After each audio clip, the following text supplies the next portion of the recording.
Good morning, Gabe. Morning. Another day in a row. They keep Here we go. they keep coming. Yeah, so far.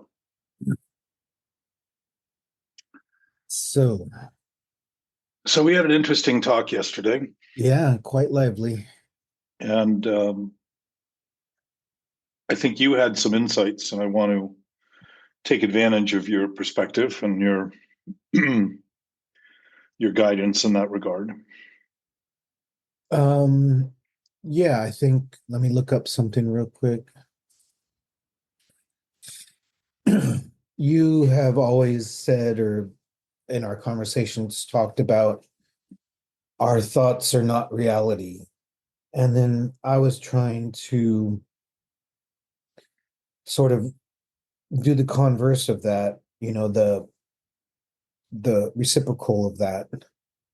Like reality,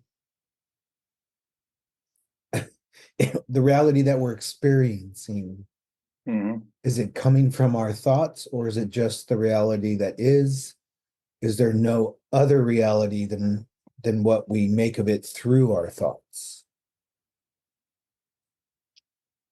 I So that would almost define subjective thinking, which would be reality is only what we think of it. Objective thinking is maybe there's something beyond the thinking we do in relation to reality. And then absolute thinking, which is that absolutely everything is a part of reality, but in fact, it doesn't mean the content of it or the premise of it has anything to do with reality. And I think that's where the ultimate clarity comes in.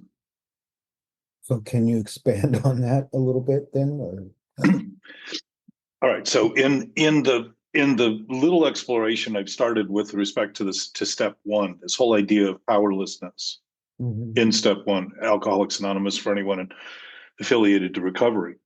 we admitted we were powerless over alcohol and that our lives had become unmanageable. And the unmanageability of our life is not the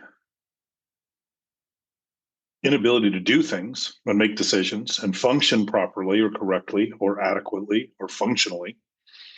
It's the inability to do it on the basis of thinking that thinking is reality, that how and what we think is reality. Because the thought we had about alcohol, I can control and enjoy it, compels us to continue to try to do what is proven time and time again to be an impossibility. And that would be pretty consistent with all addictions that don't seem to have the same allergic component in terms of the inability to process sugar, which is the essence of the alcoholic allergy.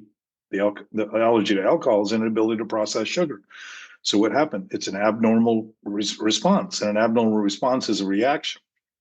And the reaction is, I can't do this, but it feels good, so I'm going to keep trying because I want to feel better and I want to feel better and I want to feel better, but it doesn't end up resolving the problem. So the problem continues to get worse. I drink more and more and more to try to feel better than the problem that's growing because I'm not really facing the mental problem.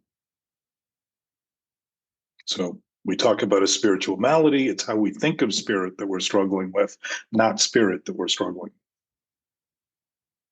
So those are all very subjective forms of,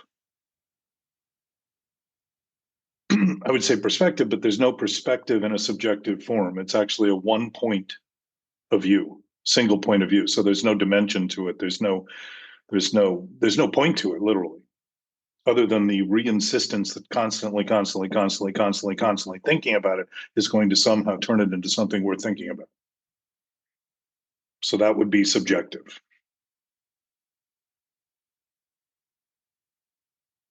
yeah, I guess Same. I haven't followed that logic through. Um, the Well, examples. we call it self-centered, and I don't tend to use that term because we've mistaken thinking about itself for ourself. So we call it self-centered, but there is no self in thinking about thinking itself. There's just more thinking, which is what the obsessive thought is. I think if I think more, it's going to come true. And that's just fantasy acting as reality. So in saying that thoughts aren't true and real, it's probably not as clear as suggesting that it's how and what we think that isn't true and real. that thoughts themselves are an actual natural function designed to function natural. And when I use them to dysfunction unnaturally, that's a choice I'm making and a complication I'm creating by making believe something that isn't true is true because I have determined it to be such in my thought. Well, that's the gist of it right there, is what has become true because of my thoughts. What we think is true. Well, that's where we we diverge a little bit. Like I'm saying, the wars, the deaths, the suicides, these are all real things happening in the world. They're not fantasy. There are effects that are being created as a result of thoughts that are Right. dysfunctional. They're not unreal. They're not fantasy. They're happening. Well, they're projections of effects that we're manifesting, just like the misery and the conflicts we have on our own experience are manifestations of effects.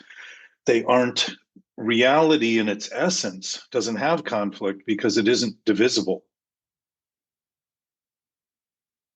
So you can start to appreciate that our human experience allows us to note that reality doesn't have any division because it's indivisible, and or operate within the context of all the projections that we're witnessing and all the effects that we're creating and manifesting, and thinking that that's the only reality by thinking they're real rather than just literally projections of dysfunctional thought.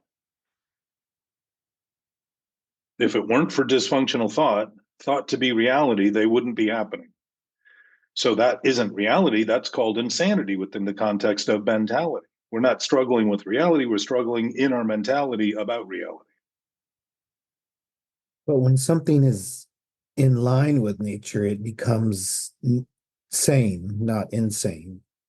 Well, if it's in line with nature, it's already in line right now because nature is not out of alignment. So what we're doing is disforming the natural form that already exists.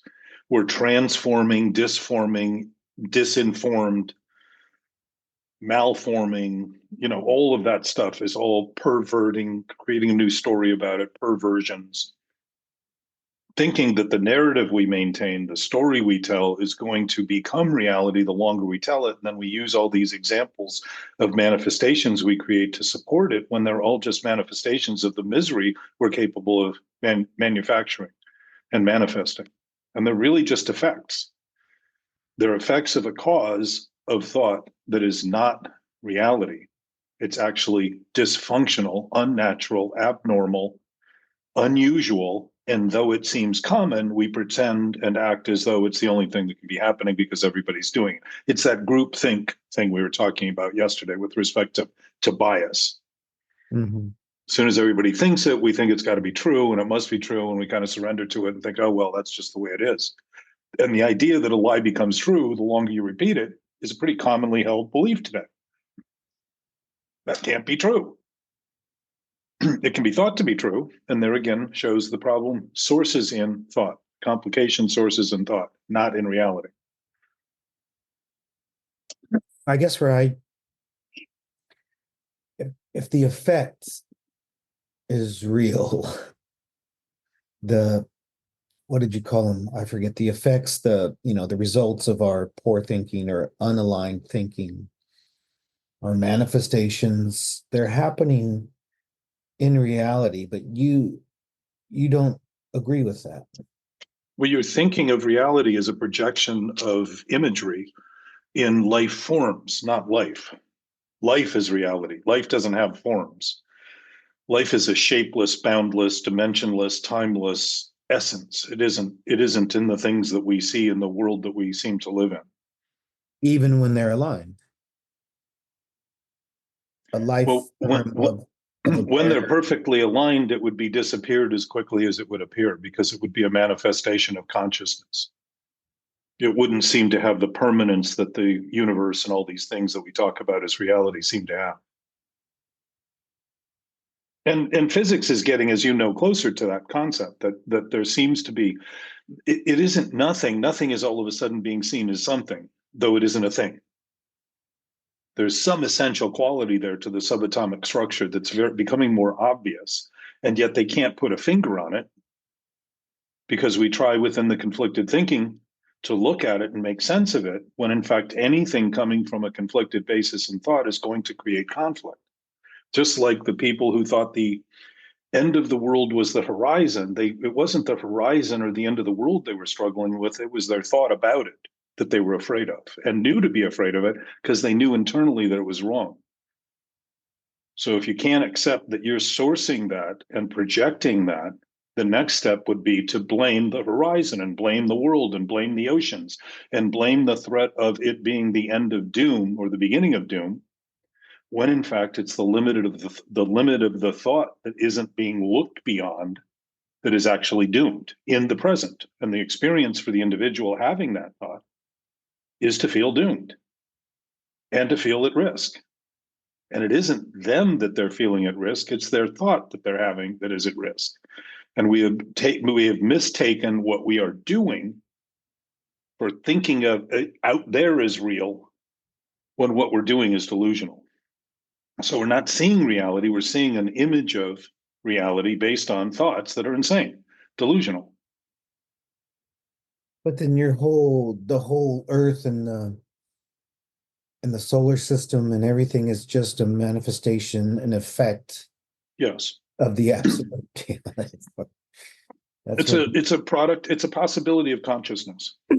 yeah, that's where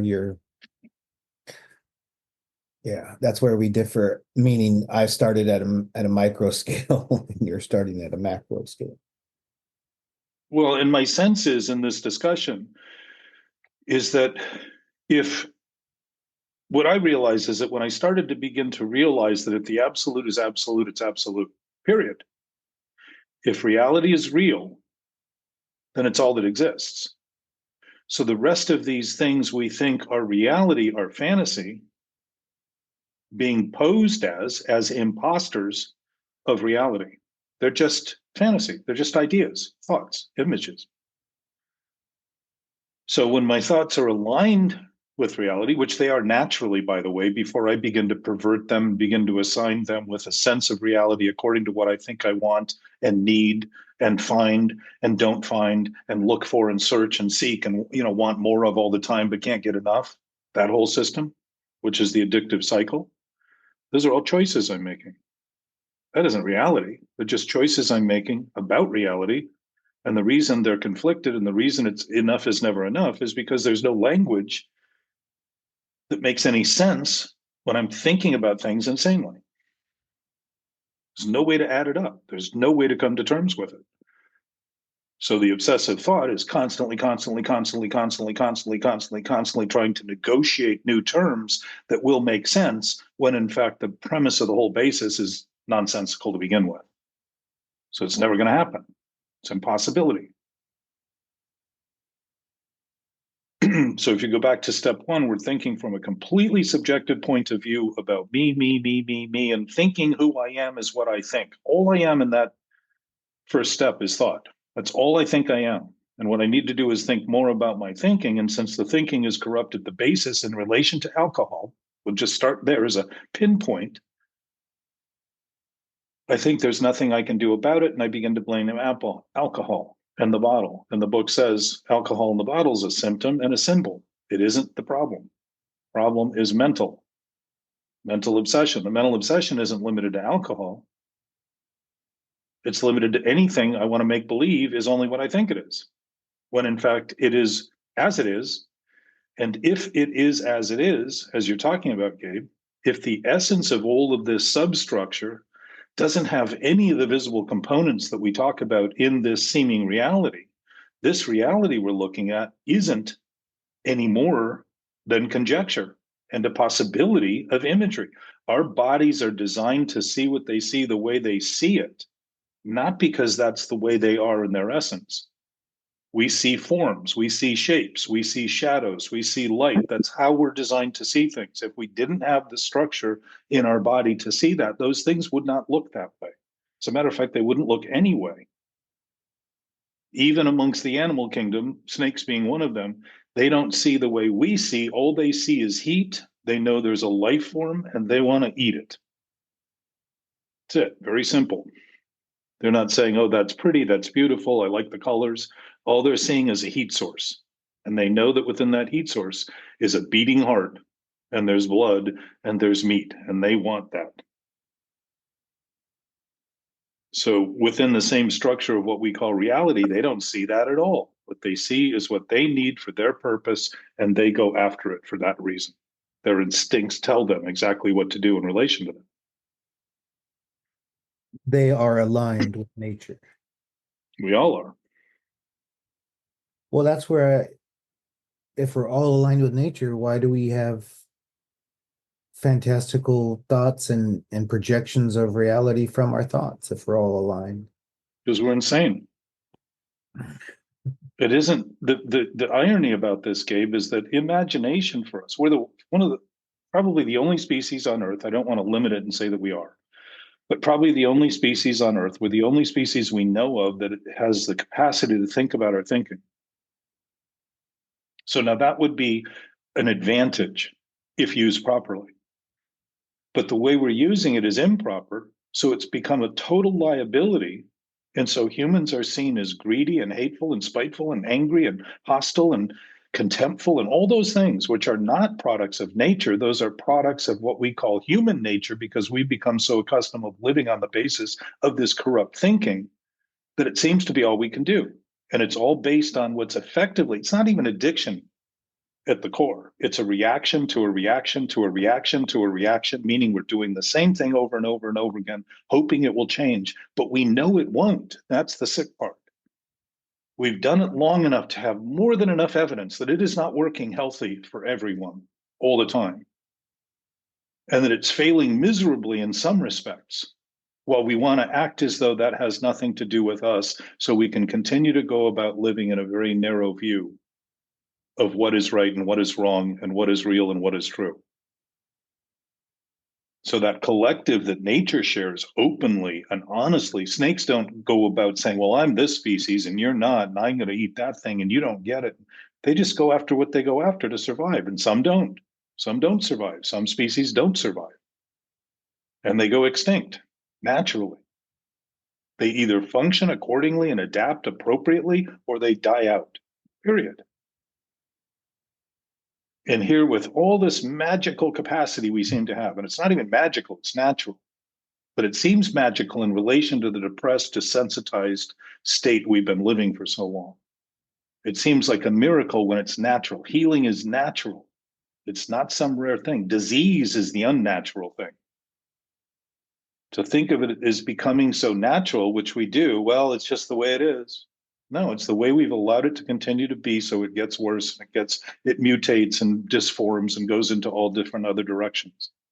If we were adapting according to what was happening, we would be adjusting in ways that would actually reveal the survival instinct that naturally saves us from peril, rather than develop a survival instinct that subjects us to the peril we're looking to avoid.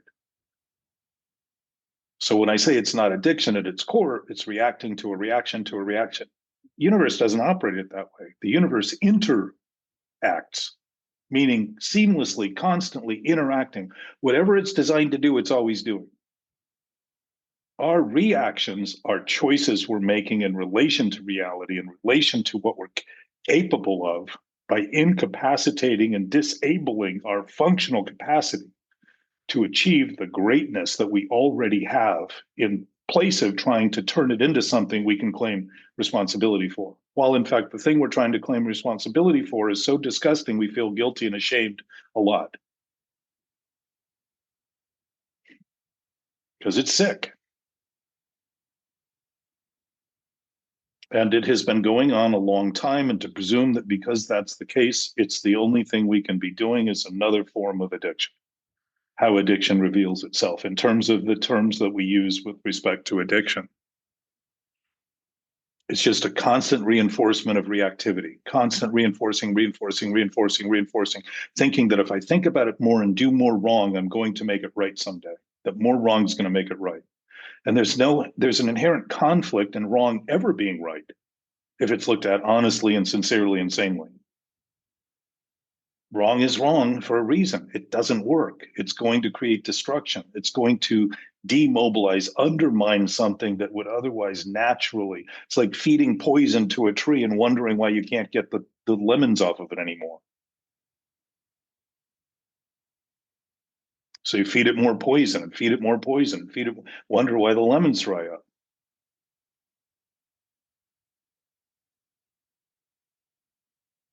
As far as I can tell, the problem is only happening within the mentality of humans. And that does not make it within the context of reality. It makes it a possibility within the context of reality that we act insanely.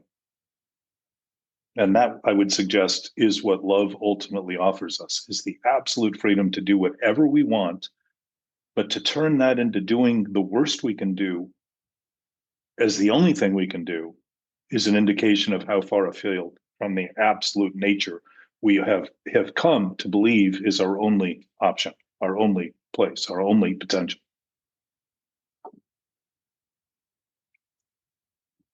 Yeah, that's inspiring.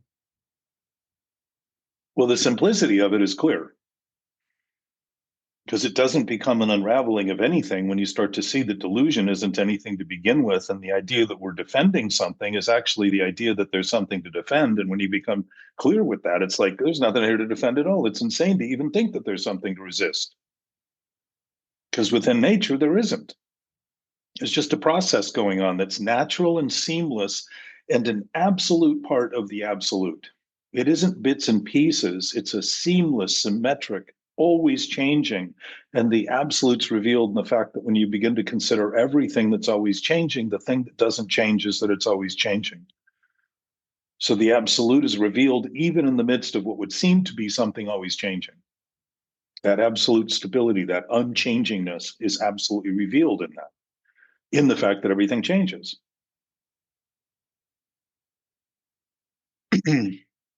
So think of what people talk about in relation to change. I want to be the change. I want to make a change. Well, we're already doing that all the time. 24 hours a day, we're making changes. Everything we're doing is constantly changing. All of our thoughts are constantly changing. And what do we think we need to do? Fix them in place.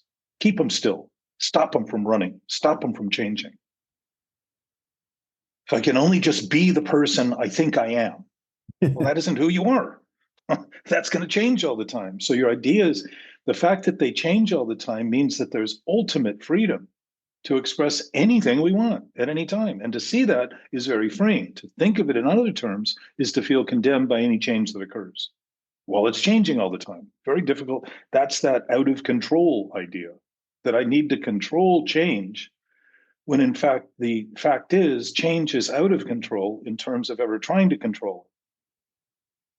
It isn't up to me to control it. It's up to me to notice I, in my thinking, am always changing. My brain, my body, my chemistry is always changing, is my human experience.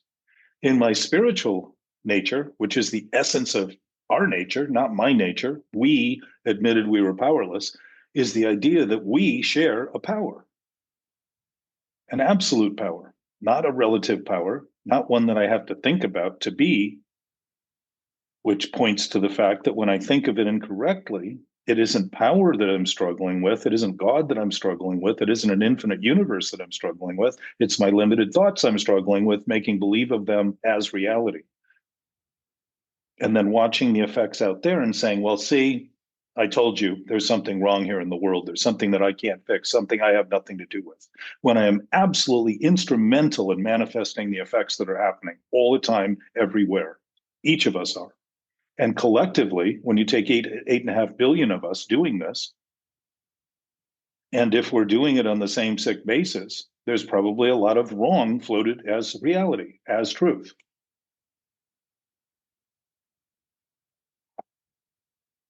Yeah. So the second step says, came to believe, which is telling me, when I look at it honestly, that I had come to believe all I was what I thought, that that was the sum total of me. So who I am in the first step is only what I think. And I'm being given the suggestion that maybe this one thought I have about alcohol is wrong. Maybe. I don't even have to go in full bore. It says admit to your innermost self. But to any degree you admit anything is a lie, you begin to immediately take off the skin of that lie. The fractured nature of it immediately has it fall apart when you look at it honestly and sincerely and genuinely. And that deeper innermost self is the self we think we're keeping to ourself, the deepest, darkest hiding place, that secret we live in, thinking if we don't show it to the world, nobody's going to notice that we're an imposter. Yeah. So came to believe in a power greater than ourselves. Didn't say in a power greater than us as beings. It said in ourselves. What's the self? The idea about the idea of self. Thought about thought itself becoming ourself. So what's the greater power? An objective view that at the end of the thoughts I have are the beginning of everything else. So we're going from subjectivity in step one, manic, psychotic subjectivity, meaning the subject of my thinking is the subject of my thinking. I am the subject thinking, and I am the subject of the thinking. That's all that's going on. So my conclusions become what do you call them? Self-serving. Why? Because I think that's who I am. I think I am my thoughts. I think all I am is what I think. And so I sit and ponder and ponder and ponder and ponder and drink and drink and drink alone. And even when I'm with other people, I'm alone thinking about the thinking. I'm thinking that if I think about it more, I'll feel better because the alcohol gives me momentary glimpses of feeling better a little bit while the problem seems to grow and the ability to keep up with it becomes impossible. So my tolerance for alcohol at some point just completely incapacitates my body because I can't keep drinking as fast as the thinking is getting worse. That's a good one. But I try. Yeah. So what do? Switch to drugs. I went to speed. If I had speed in me or I had Coke, I had a lot more drinking capacity. So I could feel that sense of maybe getting better by doing more longer until pass out, recovery, wake up, and feel just that much more devastated because the impact on my body from the drinking isn't any less because I think it is during the time I'm in that trance of making believe the more I drink, the better off I am. My body eventually is eroded by that. And that feeling, I used to wake up, I say, I feel like a train drove through me. My whole body was just so worn out, literally worn inside out. Mhm. Came to believe in a power greater than ourselves. What would a power greater than ourself be but something beyond the thinking we do about our thinking? All of a sudden, the limits of the subjective thought, this tiny little bubble, this pinpoint of a thought, is seen as a horizon of everything else, just like the sailors started to see, oh, the horizon isn't actually defining the end of the world because the world is not flat. It actually is defining the point at which the world drops off in terms of visibility, but it's actually the beginning of everything else. So, what was discovered? All the tea in China, tropical islands, places that seem fantastic to the limited imagination of people standing on a shore looking at that horizon as being the end of everything. And yet it was the thought they had about that horizon that condemned them to the doom because the thought was doomed. We're doing it today in the exact same way with new issues, new limitations, new ideas about the world, about truth, about reality. And the fear is natural because our instinct tells us we're doing something that is not helpful. It is not serving our greater interests as a species. It is threatening us. So, what do people suffer from? Fear, anxiety, stress, doubt, uncertainty, imposter syndrome. Why would they feel like imposters if it wasn't an imposition of thought acting as reality on their experience? The effects they're having, if the words are looked at, are accurate examples of the thinking they're doing, not the reality they're facing. It's the thinking about reality, the thinking about experience, the thinking about what's happening that is causing those feelings. The guilt and shame is a perfect example. Guilt is not a feeling, it's actually a verdict. And we know we're guilty because we're doing the thing causing the guilt that causes the shame, because it's shameful to think immorally and to think that something with no basis is the only basis. Fantasy is reality.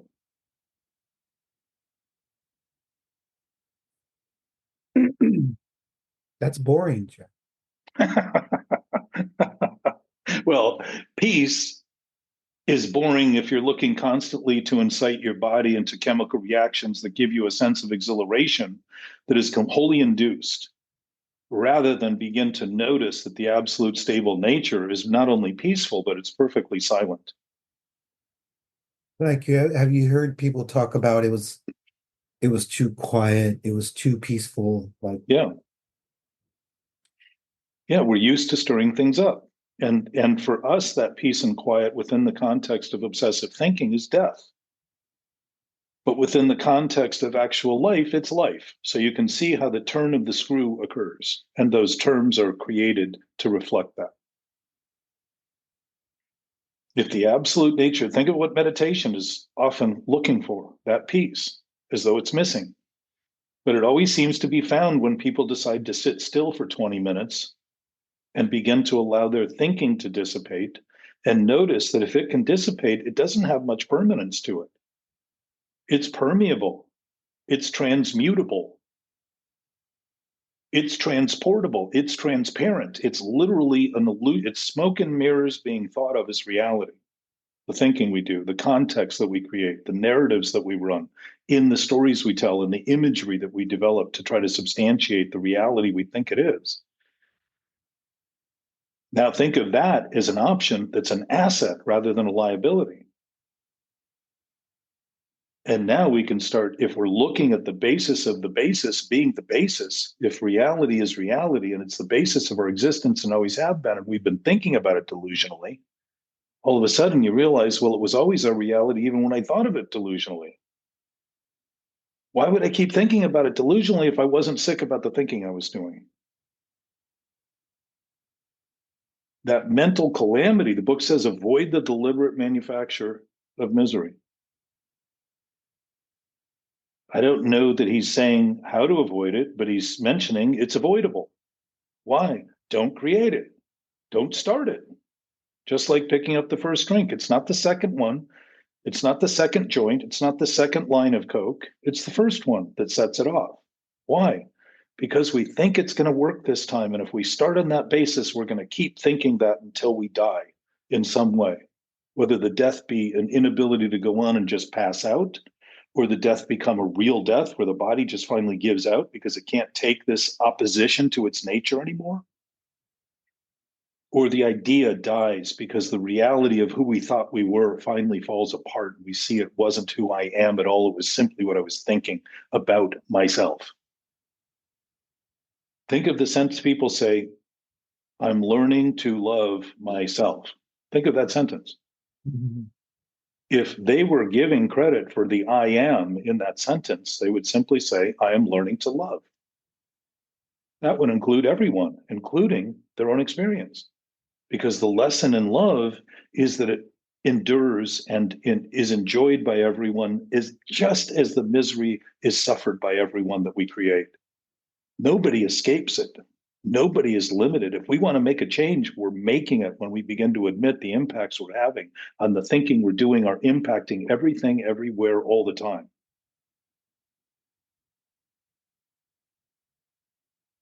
That may seem grandiose, but if everything is interconnected, it's simply an honest appraisal of what is happening. And it can be very depressing to think of it as the only thing that can happen, because it's the imposition of that thought, the imposition, the impish nature, which is a mischievous character, is imposing depression eventually. The longer I hold it, the heavier it gets, the more matter I think it makes, the more obstruction I think I have, the darker the shadows of the light passing through me seem to be. but it's all seeming to be that way, appearing to be that way, because I'm basing my entire existence on how things seem and appear rather than how they actually are. And the cosmic joke is they've always been how they are, regardless of what we've thought. That's where irony comes in. It's always found in the midst of these thoughts that are sick. And the irony is the discharge of the charge that's being maintained by the resistance we have to the doing that we're doing. The body builds stress as a result of it. It's trying to hold the charge that we think is giving us power. We think we're building power by doing that. We're actually killing our body and our whole ability to have any sensation whatsoever. We're going numb. We're becoming desensitized in the name of survival. It's backward, which is what lies are. So it's a lie being thought of as reality. And I would say that's the core disease. The idea that a lie could ever be true, could ever be real, and has any basis in reality other than mentality. If that's the only place a lie lives, it does not live in the universe. It simply lives within our thinking about the universe. And while that is a part of the universe, it's having a dramatic effect on things close to us. And as things go out there further, the impact is less and less and less and less. Just like the laws of motion with Kepler talked about mass and distance being indirect and or direct inverse relations, depending on how far something was from something else, would determine the gravity of that. Think of the gravity of the situation. We talk about it in those terms because what matters to us draws more of what matters. We draw that mass. They call it law of attraction. There's all kinds of other versions of what that means, but they're all happening in the universe right now. It's how the universe operates. So our brain is a universe of thoughts, operates in that exact same way.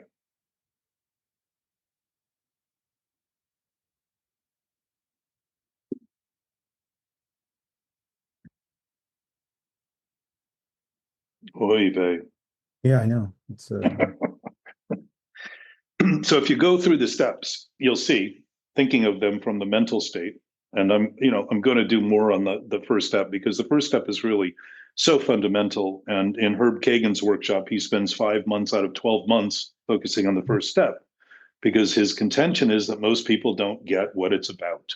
They're thinking of it as a simple decision, but they're not seeing the major implications of what it means in a greater determinism, in a greater way. So he spends a long time on it, and I think it's critical because if that admission isn't made to that seeming innermost self, meaning the self we've buried so deeply we think nobody will ever get to it, including us, we're in a burial ground. Any weakness in that thinking will lead to ideas about drinking for the alcoholic, or smoking to the smoker, or drugs to the drugger, or gambling to the gambler.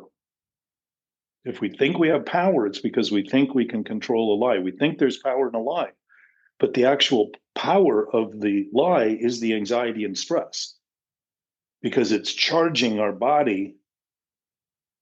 And to see it clearly is to laugh or cry, which are discharges of that stress, that charge that builds up. And you can feel the charge in the body, the tension.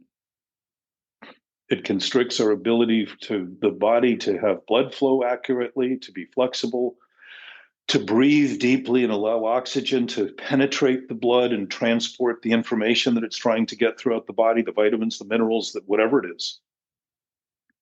It all becomes less able. So disease is natural as a result of this constricted capacity. But it's the constriction of thoughts being thought to be limited and reality that's causing it. There's certainly a product of possibility within the context of reality, but if they were aligned with reality, they would be productive and beneficial for everyone rather than destructive for the individual maintaining them and everyone they're associated with, which means everybody. That's how that whole concept of toxic people. People say, I got to stay away from toxic people. And I said, you wouldn't have to if you weren't. It's the idea that everybody else is doing it and we're not doing it that we're struggling with. We have not come to terms with our own culpability and absolute responsibility for everything that's happening in our experience. Everything. And that means everywhere, all the time.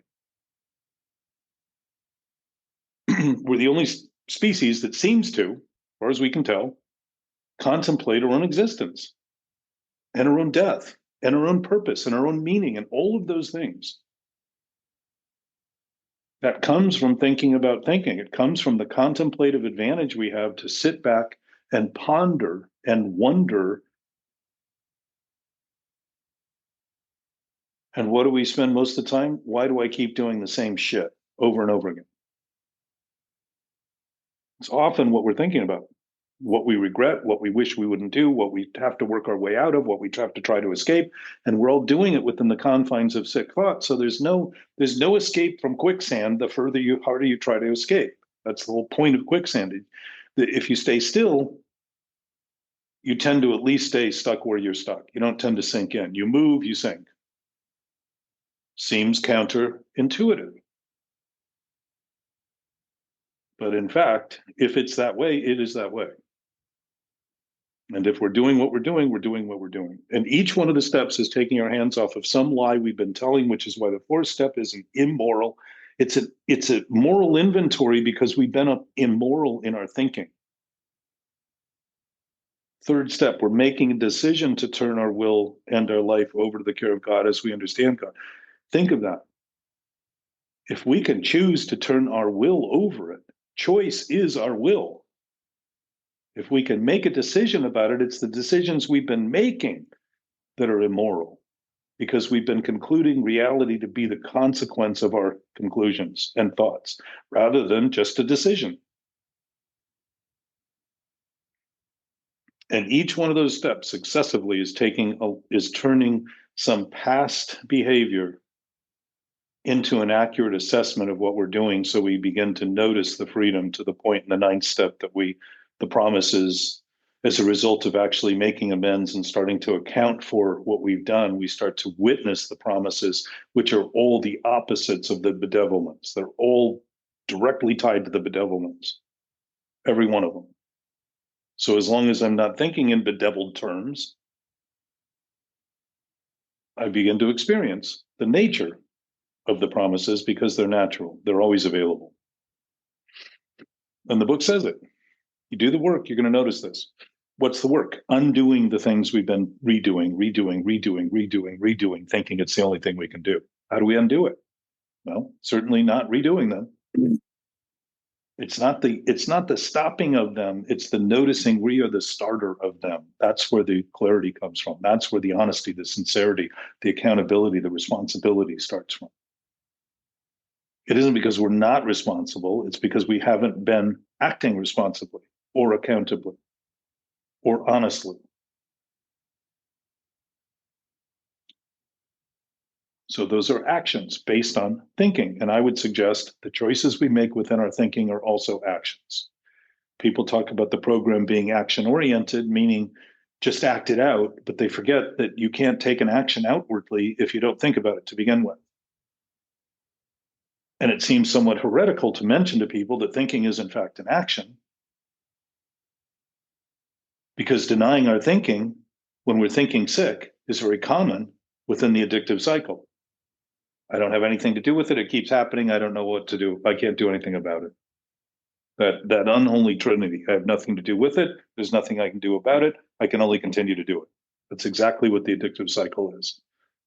And it's all generated by the subject having the subjective thoughts about the subject.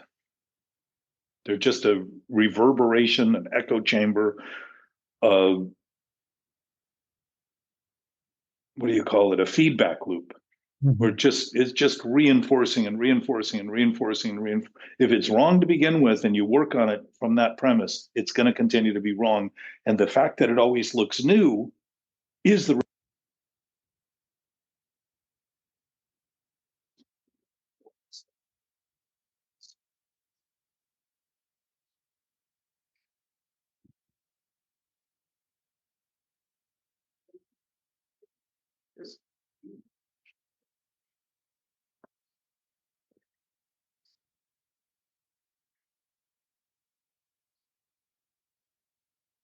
Jack, you got me?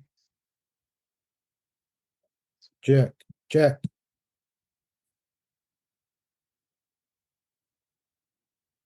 Jack, Jack.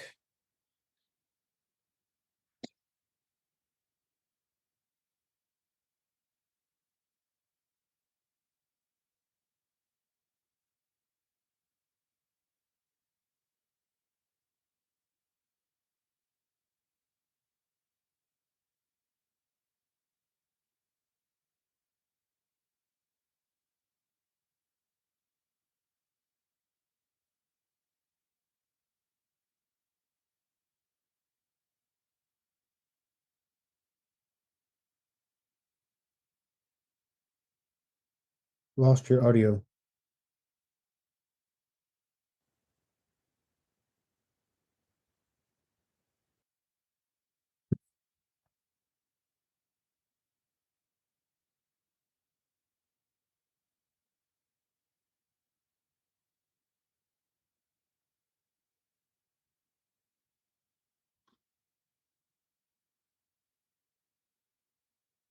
You there?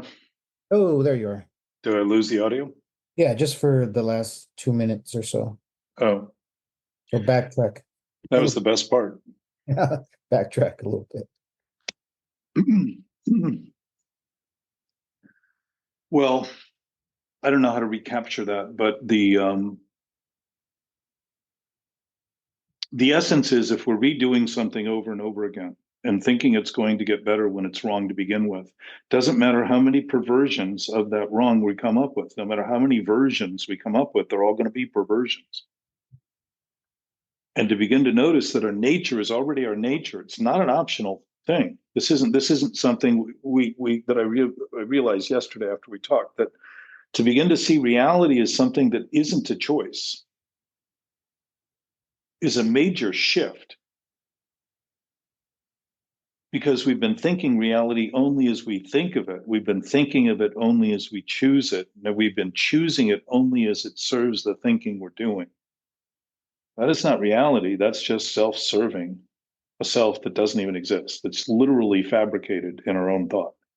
Well, that's what I was trying to get at yesterday in the beginning of this conversation. Right.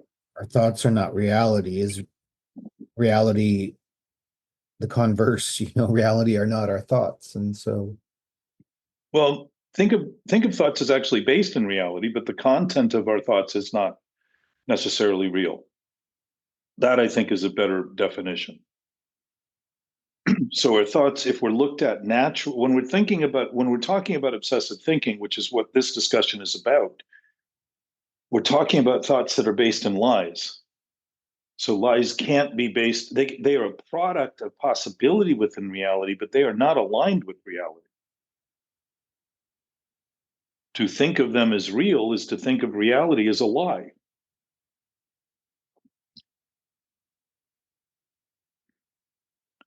So it's the content that we're struggling with. And think of what that means. What are we? Discontent. What does that mean? No content. Why are we discontent? We're uneasy with that.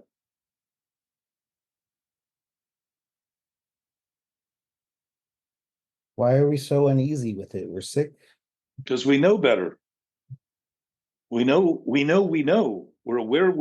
We're absolutely knowledgeable about the source of reality, which is absolute perfect peace and silence. And any ripple indicates something we're doing.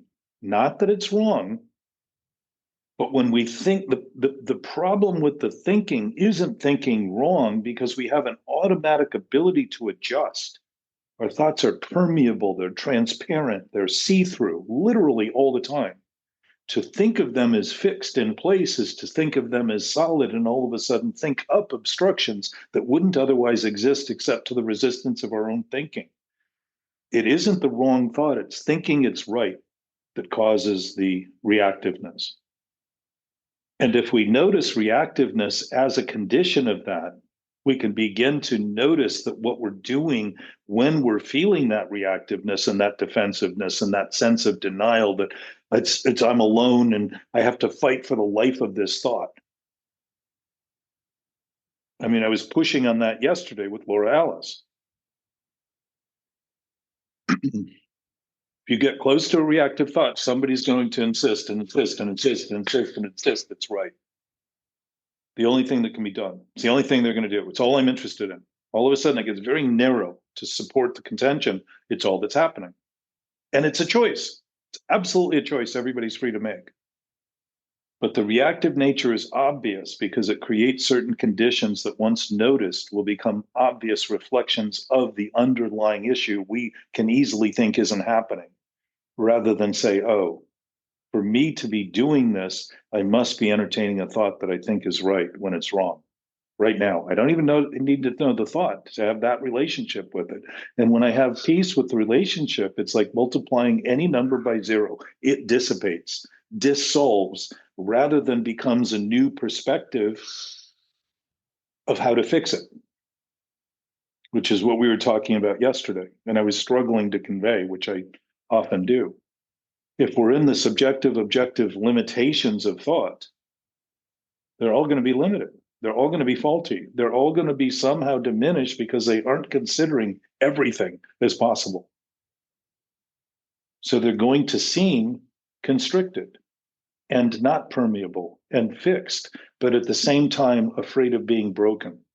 When in fact, it's not the fear of them being broken. It's not the fear of them getting broken. It's the lack of understanding that they're already broken. We're seeing them as fixed rather than broken. And to someone who wants the thought to remain the thought, be the thought, have to be the thought, I have to defend the thought, the idea of it being permeable and transparent and all that is the idea of it being broken, because their thinking is backward about thinking. And I do it. When I find myself in those seeming desperate situations, I know exactly what I'm doing. It might take me 30 seconds or a minute or two or 10 or a day. But if I'm able to notice the absolute nature is not causing that, it isn't reality doing that, it's my own thinking about reality that's wrong, my own thinking about the situation that's wrong. And I'm thinking that it's right. That's what's doing that.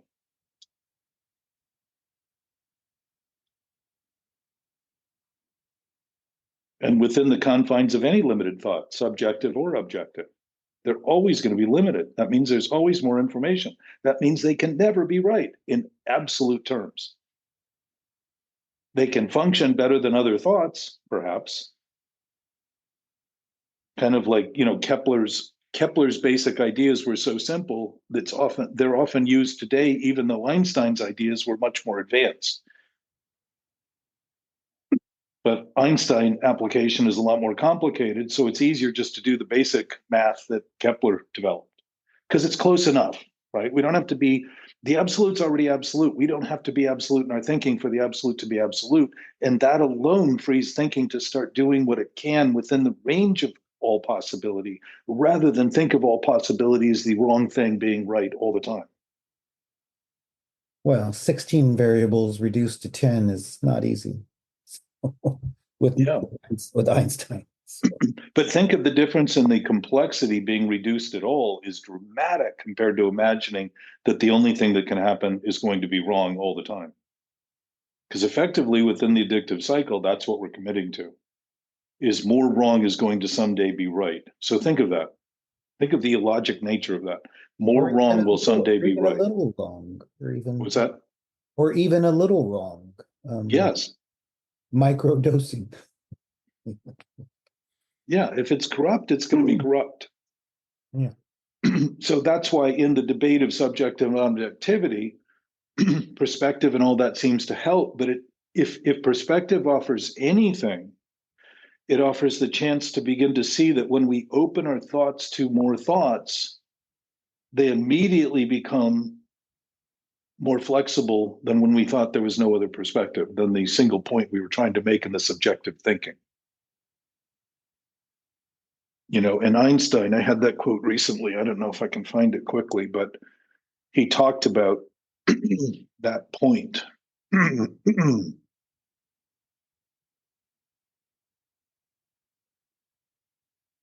horizon of many people is a circle with a radius of 0. They call this their point of view. So think of that. For a radius to be 0 means there's absolutely no point. right? It's an infinitesimal.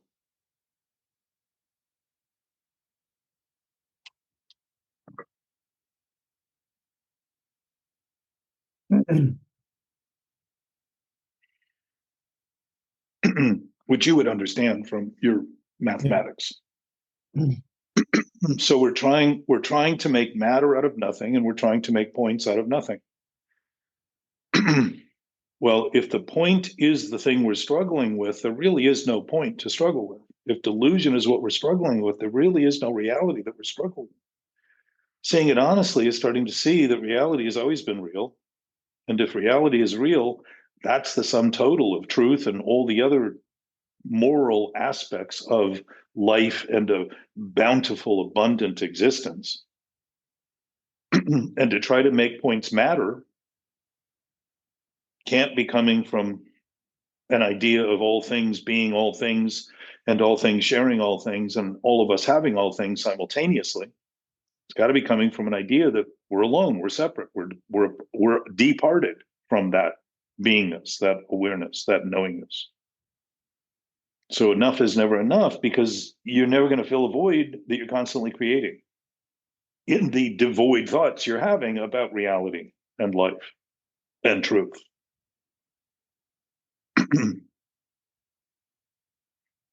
So when enough is not enough, language is useless in terms of conveyance, which is why speaking to insanity as though it's sane makes the person speaking insane, which I struggle with a lot. Yeah.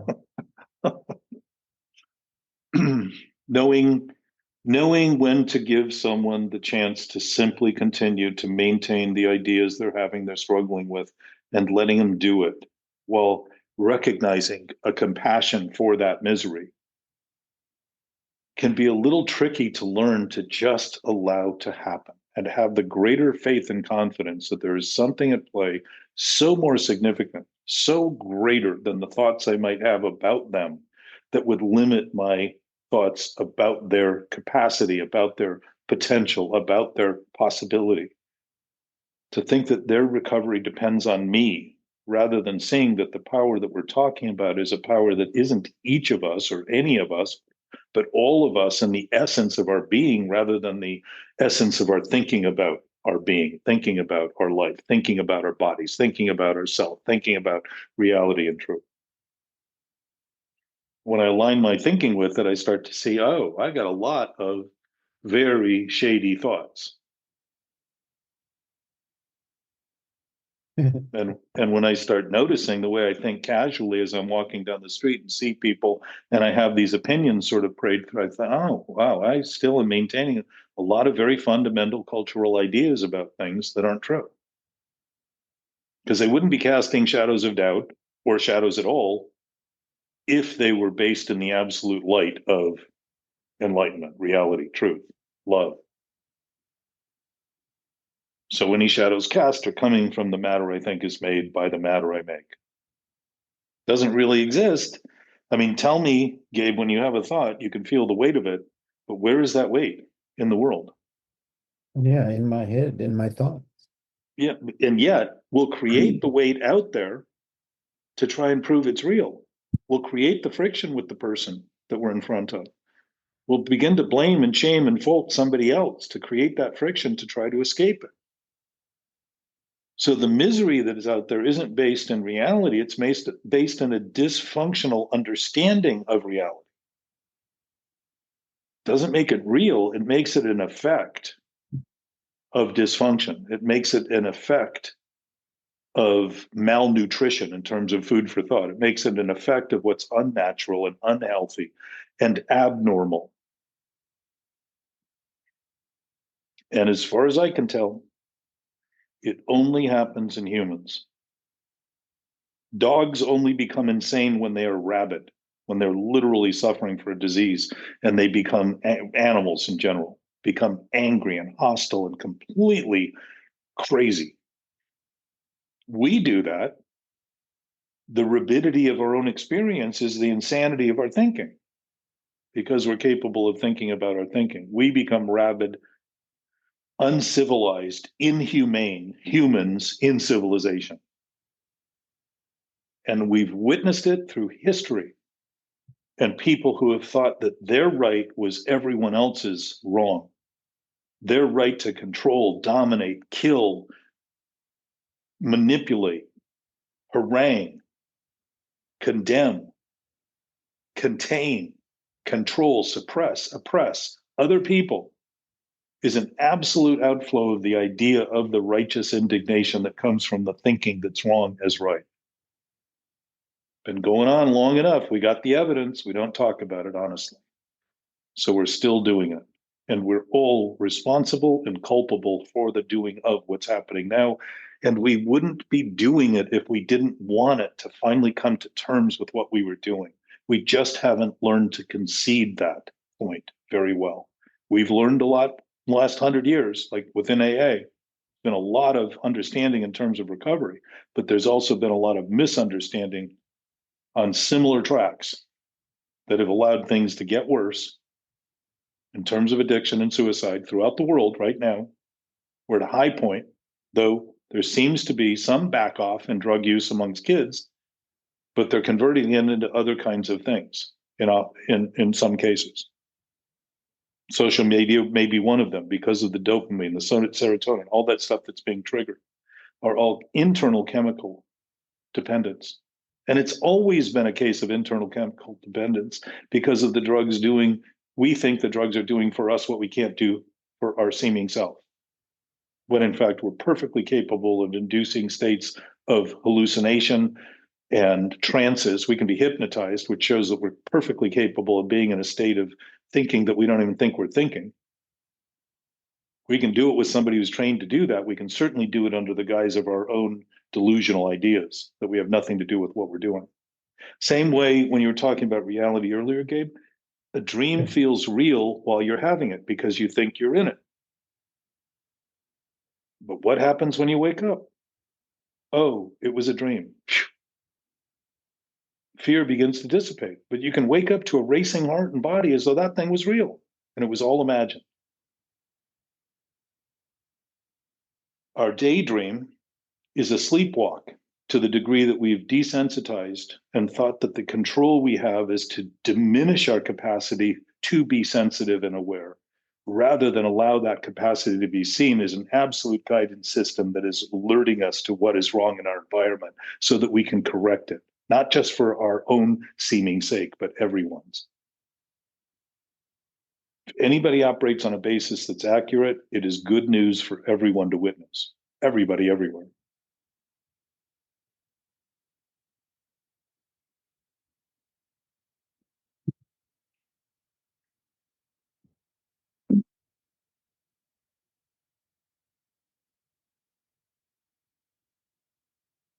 Well, I guess I hope that people can see what you're talking about on that macro level, because like my family would say, my parents would say, what does this have to do with me going to the grocery store or paying my bills or any of that day-to-day mentality, day-to-day trudging along, Yeah, because that seems to be reality, that mundane state of affairs compared to the awe and inspiration of an absolutely endless capacity to imagine.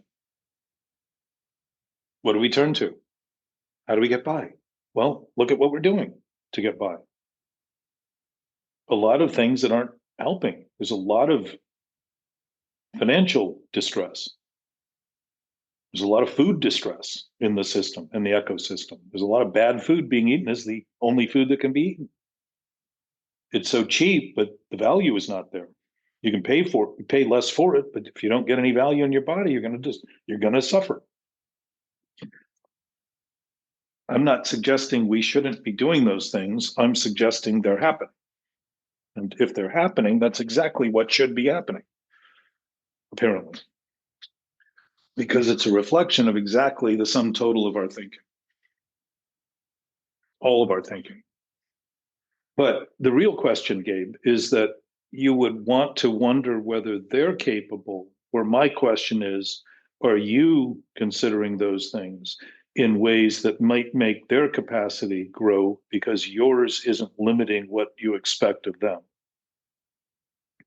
it's not a criticism. It's not a, you know, I'm better or more in depth in thought or whatever. I'm trying to see how to expand it to people who would say that, like, what do you say to the mundane? Maybe you're right. Maybe it is my lack of thinking of their capacity. But Well, I mean, in this, if spread we the begin word, to, Jack. Spread the word. well, if we begin to see, you and I the whole point of this discussion is to have a discussion about this, where we actually look at the fact that if the absolute is absolute, it's absolute. I've been writing about this in the announcements, I've been talking about it, but I'm not sure that's getting through because the absolute seems to be within the subjective nature of thinking, the absolute subjective thinking, right? Which is an absolute. To limit something and think it becomes absolute is to do exactly what this idea of self-centeredness is, and selfishness and self-righteousness and self-servingness and all that really develops. So if the absolute is absolute and we look at it honestly, that means it's absolute for everyone and everything, everywhere, all the time. Not sometimes when they're behaving that way, but while they're behaving in sick ways that aren't healthy, it's absolutely true and real for them. Then the behaviors can be seen as functional or dysfunctional. Just like a dashboard is saying, you got plenty of gas, you checked the tires before you left, it's all good. But the radiator's boiling, it's overheating. So you can say, oh, well, I got plenty of gas and the tires are good. This is what we tend to do. Well, I've really come a long way. My situation is so much better. My circumstances are better. I'm not doing what I used to do. So I can't possibly be doing any of these things that led to what used to happen now. Same old thinking, overlaying, so looking at it circumstantially. And law of circumstantial evidence is the weakest form of evidence, but we use it a lot to justify, well, I'm not doing what I used to do, so I'm better. We may be better, but to some degree, we're also getting better at being worse to miss the worst that we're doing, if it's there. And I would suggest to some degree, it's always there for any of us interested in growing and developing and learning. We wouldn't be learning if we weren't missing some information. We wouldn't be growing if we weren't shrinking. But yet, if we can start thinking of the absolute as absolute and I mean in all ways, in all respects, in all things, and all of it, all of a sudden the basis of our thinking is aligned with the nature of what created it. Thinking is a possibility of reality. To think of Nate as thinking as reality is to cut off the concepts we have of reality that would stabilize the thinking that we constantly find to be unstable and inflexible and unworkable and dysfunctional. And the nature of that is what we call intuition, which is knowledge beyond reason. It isn't reasonable, it isn't logical. It's preposterous to know what we know when we know what we know. But if we already know what we know and we're denying what we know, we're absolutely limiting our thinking about our thinking to all there is to know. And so that's a drowning pool, a cesspool, a stagnation of resource, because it's just going to circle on itself and circle on itself and circle on itself. And we're going to consider the itself it's circling on as ourself. And that's who we think we become. And we need to get better. We need to develop better ambition and confidence and all that, because there's no ambition or confidence in that line of thinking. It is bankrupt because there's no value. And there's no amount of credit you can give it to be enough. And humans seem to want credit. They want attention. They want credit for mostly things not done well. Yeah. So again, in the conversation, if you and I can begin to notice that the absolute still quiet nature is our nature, and then begin to realize that that is also the nature of everyone else and everything else, everything, everywhere, anywhere is based on that same nature, because that essence wouldn't be optional, negotiable, so it can't be chosen. Nor are we chosen by it, because if the infinite is infinite, there's no beginning, there's no end. There was no point at which this wasn't the case. It wasn't a choice because it wasn't an option. Choosing is what we do within the context of human experience.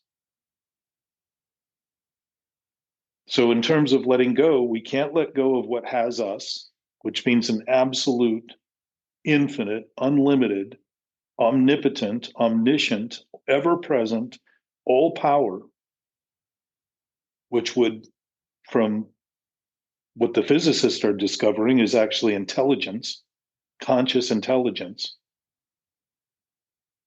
Let's just say consciousness without even adding the intelligence, because that brings into it the idea that we have to think it is.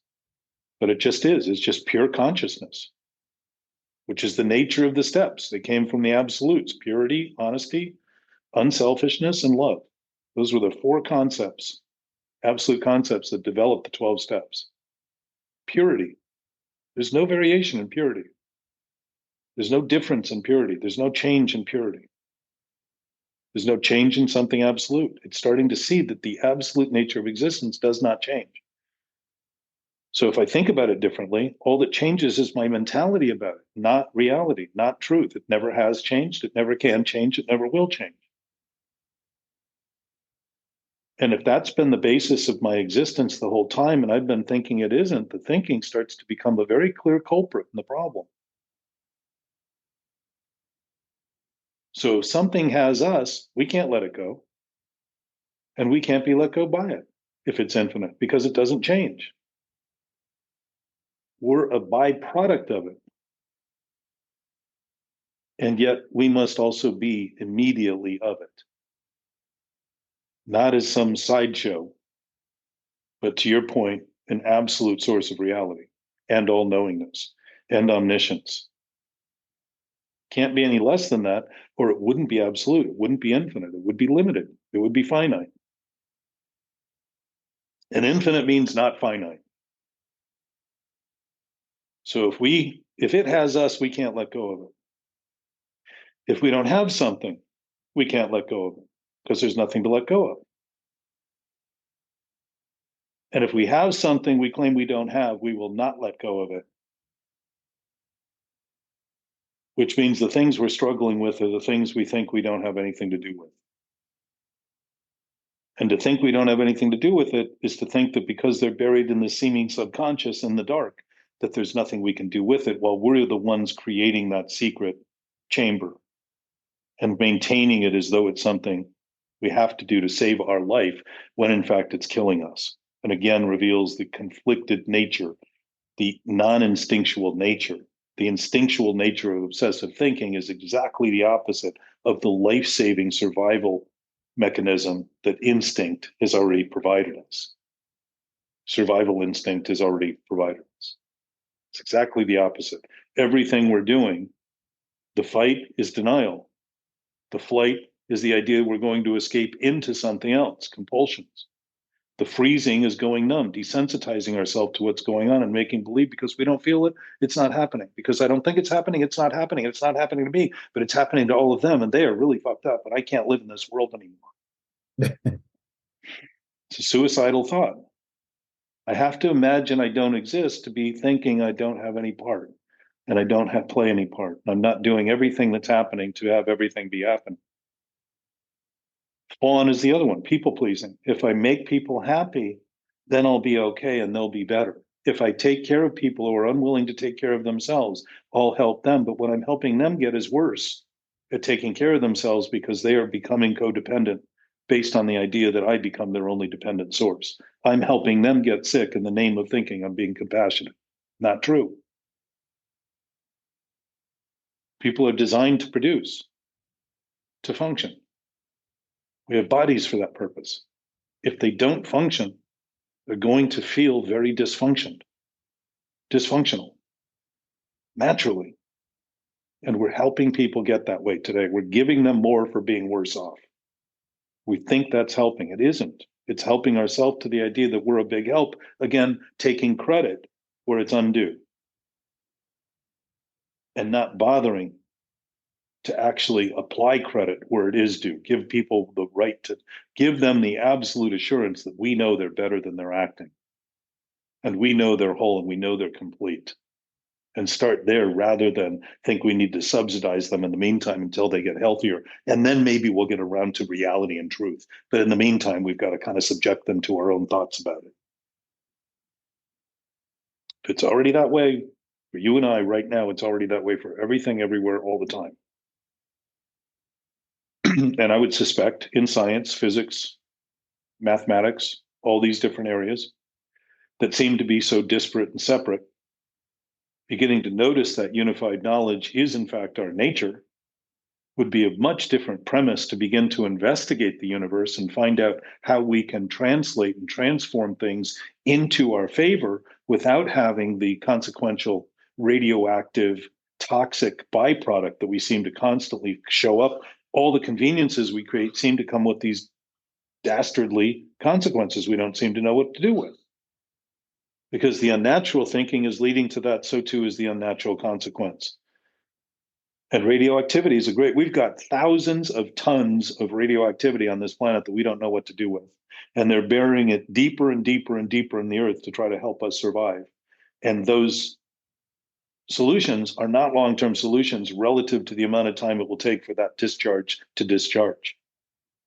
And yet our own capacity to discharge the charge in our own experience is always available and always immediate and always now. And the choice to continue to do what resists it and builds more charge is the choice to act on ideas that are dysfunctional and sick and make believe it's the only thing we can do. Typical addictive behavior.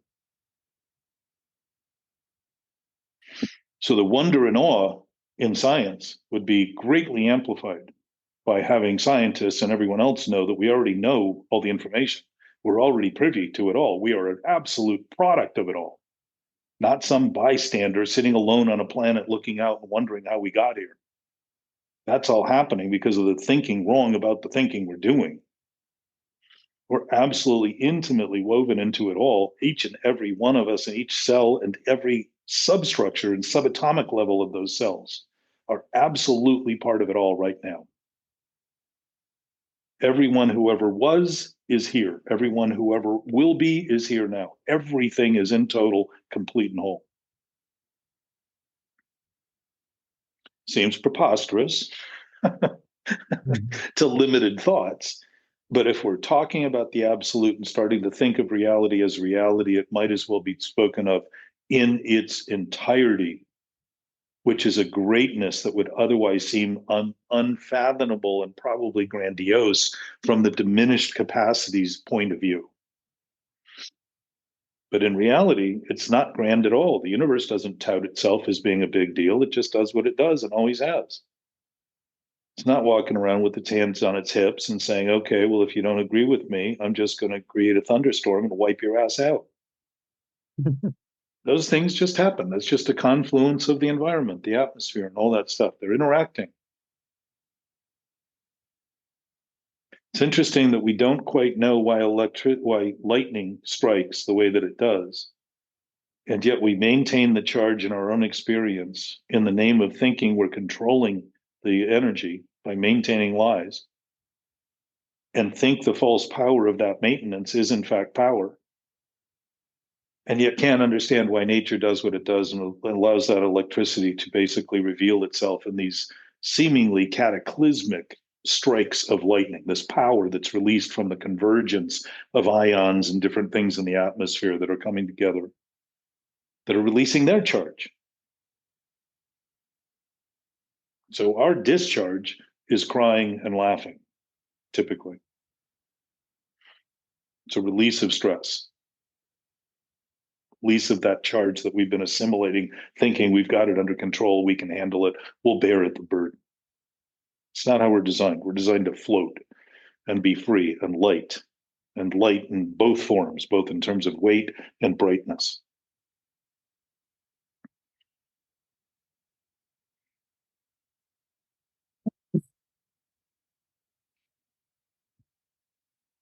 So if that nature is our nature, my friend, what would our conversation be if Now, that was always our start point? natural. Yeah, it would probably be a little more aligned with what's happening, and it might be a little seeming preposterous to even consider some of the possibilities because they'd be so far reaching beyond the extent of the things we typically do that seem common. Seem almost preposterous to imagine everybody getting along and actually starting to think cohesively. But if it is in fact nature, that is the greatest potential, not the potential of continuing to denature our existence and do unnatural things and think that somehow that's going to get easier in time because the collective seeming consciousness that is dense and weighed down and struggling and in conflict is in fact the only thing that's the unnatural part of it. It's like finally drinking water. If you don't drink water for a few weeks, you're going to get very depressed. Drink some water, you feel better right away because it's natural for the body to assimilate water and to sweat, both to have it and not have it. It's a fluid, just like thoughts. They're fluid, they're transparent, they're permeable, flexible, always.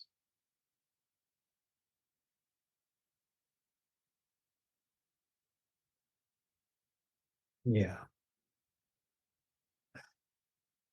So if it's always that way, and it's always present, and it's always with us because it is us in that essence,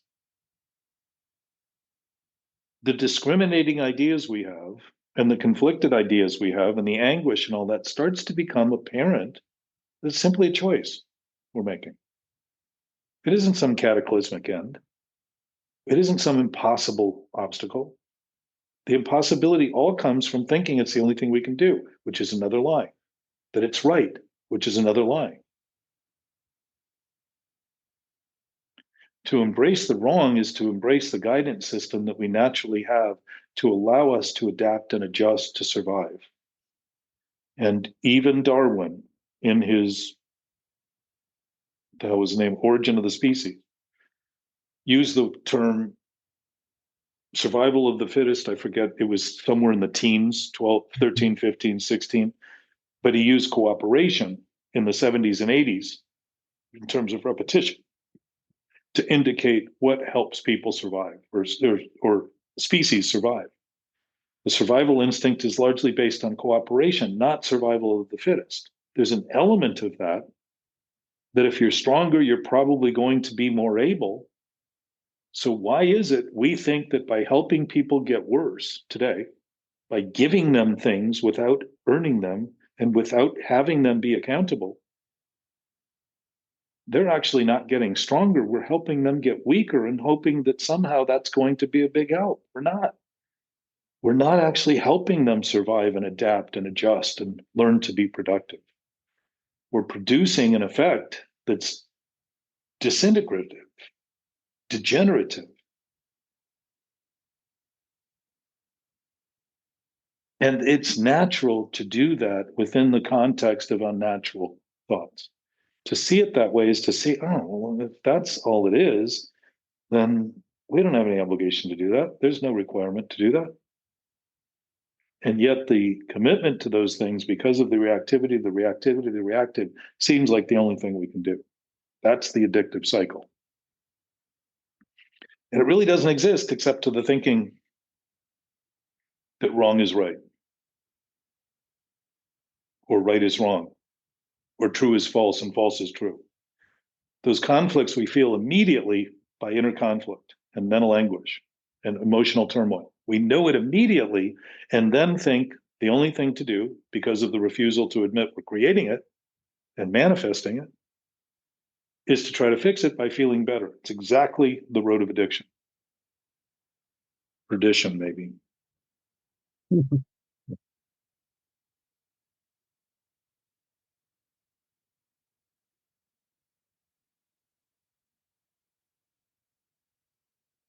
Thanks, Jack. As always, very helpful, very inspiring. So, in listening to Gabe and in mentioning, well, how do we deal with this? Our conversation, you and I have been talking for quite some time now. Mm-hmm. And so we've gotten better at talking about it. Yes. I would say both of us. Yes. And I really appreciate your objectivity because it gives me a chance to clarify and to notice things that I often don't say because I presume they're understood and known.